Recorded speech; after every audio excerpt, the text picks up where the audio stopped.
Terus terang, saya dari pagi tadi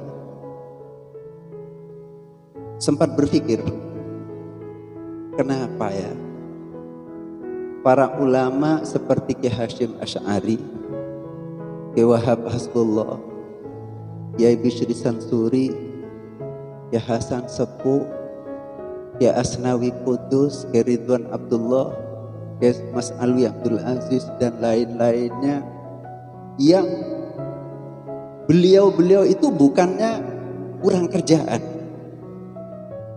tetapi beliau itu orang yang super sibuk berhubungan dengan Allah, sibuk meladeni masyarakat yang ada di sekitar, bahkan yang santri dari jauh beliau itu layani. Tetapi kenapa kok tidak berhenti hanya sampai di situ saja? Kok masih sempat-sempatnya mendirikan organisasi yang kemudian disebut Nahdlatul Ulama? Saya terus terang berpikir dari tadi pagi, kalau tidak karena alasan yang sangat mendesak, tidak mungkin beliau akan mendirikan organisasi. Wong kesibukannya sudah super, kok masih akan sempat-sempatnya mendirikan Nahdlatul Ulama? Saya berpikir sampai seperti itu. Akhirnya ya saya jawab sendiri. Yang pertama, karena beliau ingin memagari akidah Ahlus Sunnah wal Jamaah yang saat itu akan diganggu oleh orang-orang di luar Ahlus Sunnah wal Jamaah. Arab Saudi yang waktu itu masih Hijaz sudah direbut oleh penguasa yang berhaluan Wahabi. Makam Rasulullah akan dipindah. Situs-situs bersejarah yang ada di sana akan dimusnahkan. Mazhab yang 4 akan dihapus, dan lain sebagainya. Itu yang membuat beliau tergerak untuk mendirikan Jam'iyah yang kemudian diberi nama Nahdlatul Ulama.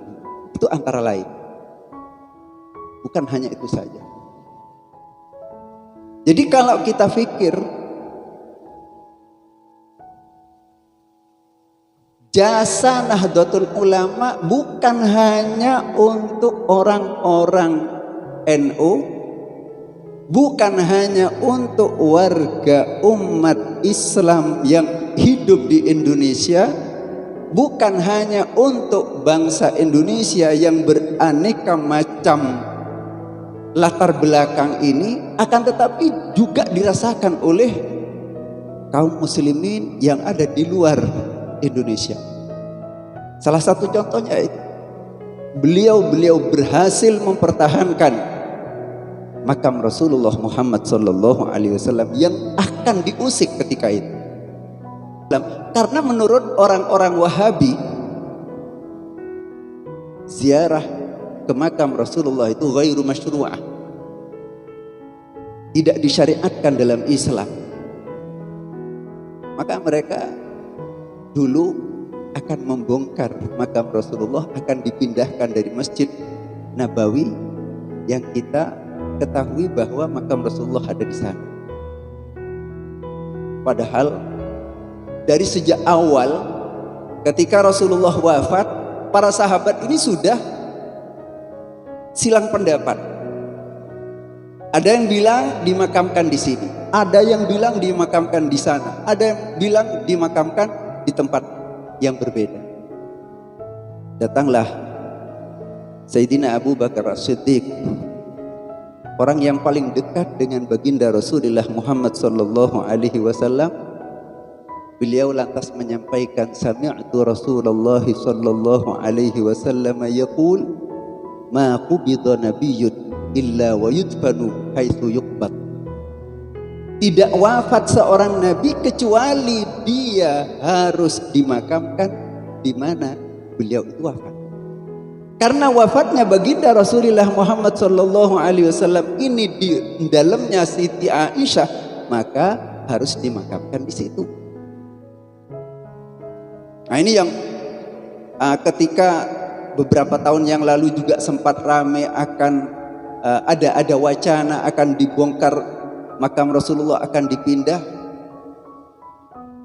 NU juga hadir untuk mempertahankan makam Rasulullah Muhammad sallallahu alaihi wasallam yang kita cintai.